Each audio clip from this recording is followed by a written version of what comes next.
सर्वमंगलमांगल्ये शिवे सर्वार्थसाधिके शरणत्वं के गौरी नारायणी नमोस्तुते। जय श्री राम। साथियों नमस्कार। साथियों एस्ट्रोलॉजर जेके का यूट्यूब चैनल पर आपका स्वागत है। साथियों, यदि आप हमारे चैनल पर प्रथम बार उपस्थित हुए तो हमारे वीडियो पहली बार देख रहे हैं, कृपया हमारे चैनल को सब्सक्राइब कर लें, बगल में बेल आइकन प्रेस कर लें, जिससे आपको नई नई बातें समय से पता चलती रहे, आप उससे अवगत होते रहें।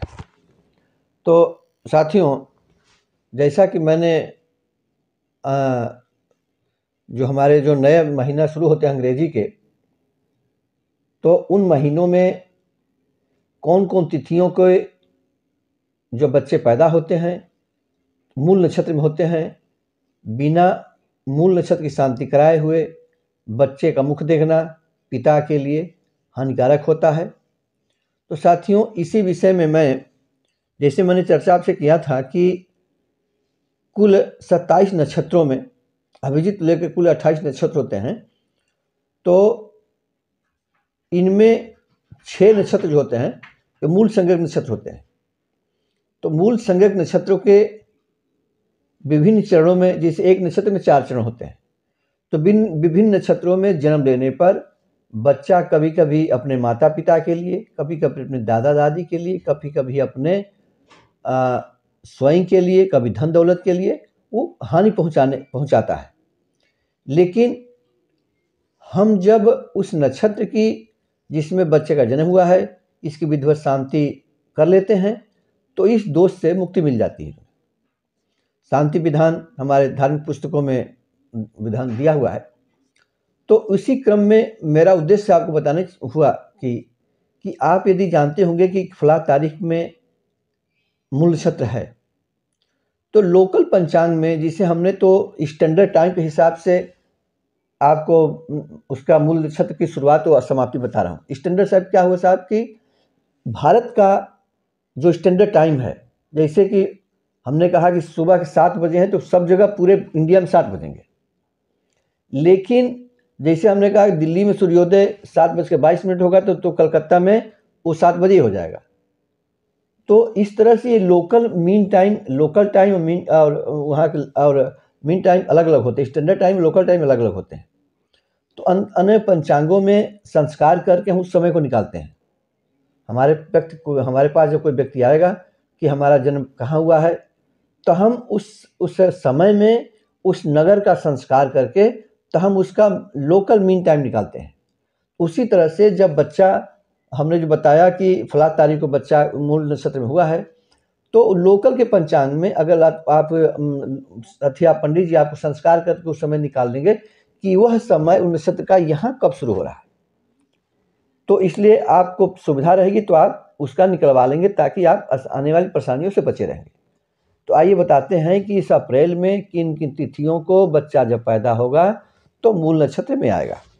तो सर्वप्रथम साथियों 7 अप्रैल 2025 अश्लेषा नक्षत्र होगा, जो प्रातः के 6:25 से मूल संज्ञक नक्षत्र शुरुआत हो जाएगी।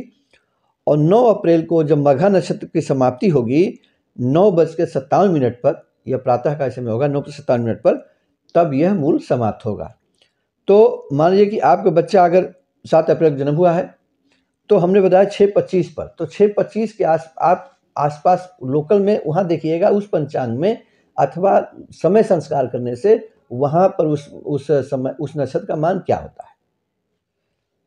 आशा है कि मतलब कि हम जो बता रहे हैं आप मेरी बात समझ रहे होंगे।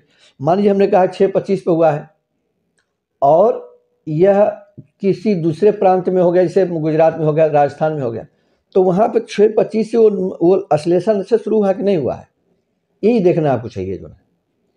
और उसके बाद आएंगे 17 अप्रैल को दूसरा जो मूल नक्षत्र संज्ञक नक्षत्र आएगा वो 17 अप्रैल को होगा। ज्येष्ठा नक्षत्र मूल संज्ञक नक्षत्र से शुरुआत होगा और 5:55 प्रातः शुरू होगा साथियों। और 19 अप्रैल को मूल नक्षत्र जब 10:21 पर समाप्त होगा, उसके दौरान में अर्थात 17 अप्रैल के 5:55 से 19 अप्रैल के 10:21 तक जो बच्चे पैदा होंगे भारतीय स्टैंडर्ड टाइम के हिसाब से वह मूल नक्षत्र संज्ञक नक्षत्र में पैदा होंगे। और पैदा होने के समय के विभिन्न हम समय की गणना करके यह निकालेंगे कि किस चरण में, मूल के किस चरण में जन्म हुआ बच्चे का जो है। उसके बाद साथियों आएंगे अब 26 अप्रैल को रेवती नक्षत्र, जो नक्षत्रों में 27वां नक्षत्र है, मूल संग्रह नक्षत्र है। यह 26 अप्रैल को प्रातः 6:27 से प्रारंभ होगा साथियों, और जब 26 अप्रैल को प्रारंभ होगा और 27 अप्रैल को जब अश्विनी नक्षत्र की समाप्ति होगी, रात्रि के कब, 27 अप्रैल को रात्रि के लगभग 1:45 बजे के आसपास, 1:40-45 के आसपास तक का जो समय होगा, जब वो समाप्त होगा अश्विनी नक्षत्र, तब वो ये पूरा मूल समाप्त होगा। तो आपने देखा कि ये 27वां नक्षत्र जो हुआ रेवती हुआ, रेवती से शुरुआत हुआ और अश्विनी पर समाप्त हुआ जाकर के। साथियों नक्षत्रों, मूल संग्रह नक्षत्रों में खासियत यह है कि दो नक्षत्र जो है, मतलब कि जैसे अश्लेषा मखा, तो जैसे देखा कि दोनों मूल संग्रह नक्षत्र हुए, तो ये मैंने बताया आपसे कि 6 नक्षत्र होते हैं, ये दोनों मतलब 3 बार पड़ेंगे जो है। जैसे हमने बताया क्या, 7 अप्रैल, 17 अप्रैल, 26 अप्रैल, 3 बार पड़े, तो 6 नक्षत्र होते हैं, तो 3 जोड़ा उनके होते हैं एक साथ में जो है। तो इस तरह साथियों आप अपने लोकल समय में निकलवा करके ये देख लें कि आपके बच्चे का जन्म हुआ है वह इसके मध्य में है, तो आप उसकी नक्षत्र की शांति अवश्य करा लें। नक्षत्र की शांति कब होती है, कभी कभी किसी पुस्तकों मैंने पढ़ा कि 12वें दिन जो उसका बरही होती है बच्चे की, तब करा देते हैं, लेकिन मान्य पुस्तकों में हमने देखा कि 27वें दिन, जब जैसे मान लीजिए कि 7 अप्रैल को मूल संग्रह नक्षत्र शुरू हुआ अश्लेषा का, तो 7 अप्रैल के बजाय 5 मई के आसपास में जो है, 5 मई के आसपास में, 5 मई को, 6 मई को यह जब पुनः अश्लेषा नक्षत्र आएगा, उस दिन में उस मूल नक्षत्र की शांति करा लेनी चाहिए। अब जैसे कि एक पंडित हमसे पूछा कि क्या 6 नक्षत्र की शांति हो गया, हमने कहा नहीं, तो जिस नक्षत्र में जन्म हुआ है उसी की शांति होगी अपना जो है। ये विषय ध्यान रखें जो है। और अगर इस विषय में कोई आपको परामर्श करना हो तो आप हमसे पूछ सकते हैं, यूट्यूब के माध्यम से पूछेंगे, मैं आपको उसका जवाब दूंगा कि शांति के नक्षत्र में क्या व्यवस्था होगी और कहाँ सामग्री कहाँ उपलब्ध होगी। आशा है कि यह छोटी जानकारी आपको अच्छी लगी होगी। आपने हमारे चैनल को अब तक सब्सक्राइब नहीं किया, कृपया सब्सक्राइब कर लें, जिससे आपको इस तरह से नई नई बातें आपको समय से पता चलती है, आप उनसे अवगत होते रहें। तो आप हमारे वीडियो को शुरू से देखा, इसके लिए आपको साधुवाद, धन्यवाद। मिलते हैं अगले वीडियो में नए विषय, तब तक के लिए नमस्कार। वीडियो देखने आपको बहुत बहुत धन्यवाद।